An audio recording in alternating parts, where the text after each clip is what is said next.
Ah, ça rigole pas, hein. Bon, un peu de sérieux tout de même.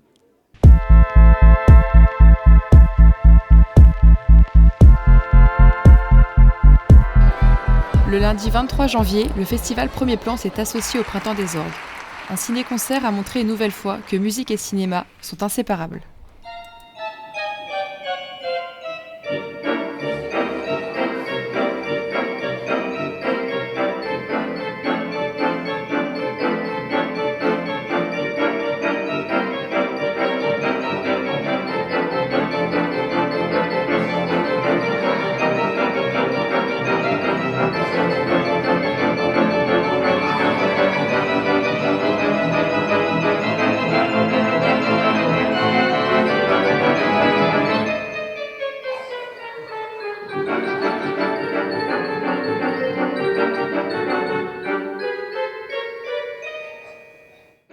Il y a toujours eu un lien, dans le sens où, dès le moment où il y a eu du cinéma, il y a eu de la musique avec.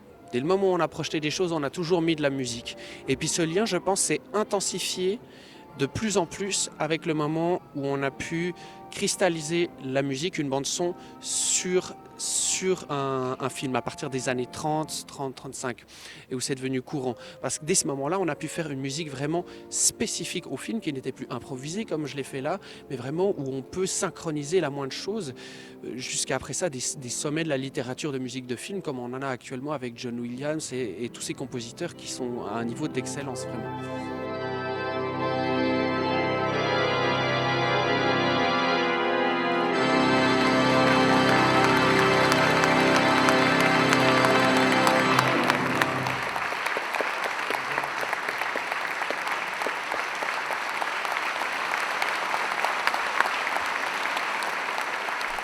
À la fin de sa représentation, Guy Baptiste a rencontré une classe d'enfants, curieux de découvrir les mystères du métier d'organiste.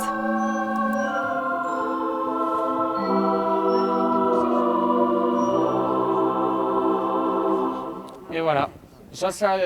On peut faire nulle part ailleurs qu'ici, hein. C'est un peu particulier quand même. Combien de fois environ avez-vous accompagné des ciné-concerts? Oh, beaucoup déjà. J'en fais, je pense, une quinzaine par année depuis bientôt 10 ans.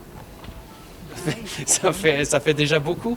Comment vous faites pour voir les images en même temps Ah, ça c'est une bonne question. C'est à cause du petit écran, ça? Exactement. Moi je triche, j'ai un petit écran ici, je vois exactement la même chose que vous, mais en plus petit. Vous savez, normalement quand on joue de la musique, on a des partitions qui nous disent, comme quand vous faites une pièce de théâtre, vous avez un texte qui vous dit ce qu'il doit dire. Moi, quand je fais de la musique, j'ai des partitions qui me disent ce que je dois jouer. Et pour les ciné-concerts, c'est un peu particulier. Notre partition, c'est le film. Et la musique, elle n'est pas écrite, elle est improvisée. Pour faire des improvisations, je l'ai fait très rapidement, en fait. Mais c'est clair qu'entre ce que je faisais il y a 10 ans et ce que je fais maintenant, il y a une différence, du moins je l'espère. Et puis c'est un instrument qui est extrêmement complexe. On en parlait tout à l'heure. On change vraiment d'instrument à chaque fois. Et il faut voir ça de cette manière, je pense. Plus on a vu d'instruments différents, plus on sait s'adapter, plus on est enrichi en fait chacun de ces instruments. Chacun de ces instruments nous apporte quelque chose. Et plus le temps avance, plus notre pratique évolue aussi, notre pratique de l'improvisation, de l'orchestration, des sons qu'on choisit. Donc voilà, ça n'arrête pas d'évoluer.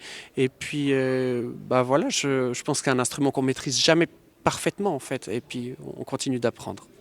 J'ai expliqué que je choisissais les sons avec les gros boutons ronds ici, tu vois, et que je peux enregistrer des combinaisons de ces sons sur les petits. Tu vois, ils ont chacun un numéro. Et puis plus je monte dans les numéros, plus ça devient fort.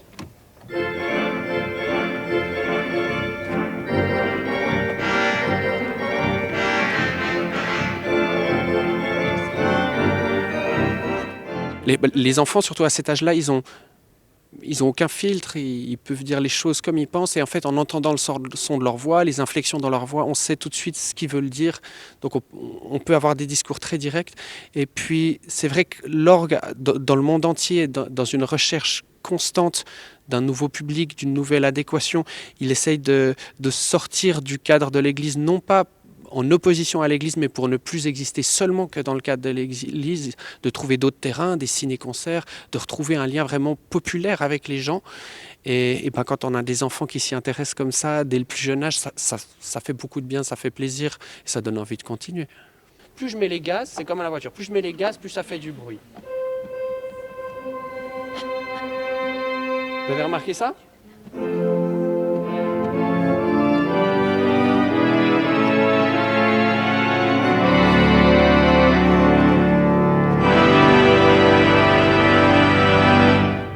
Et voilà!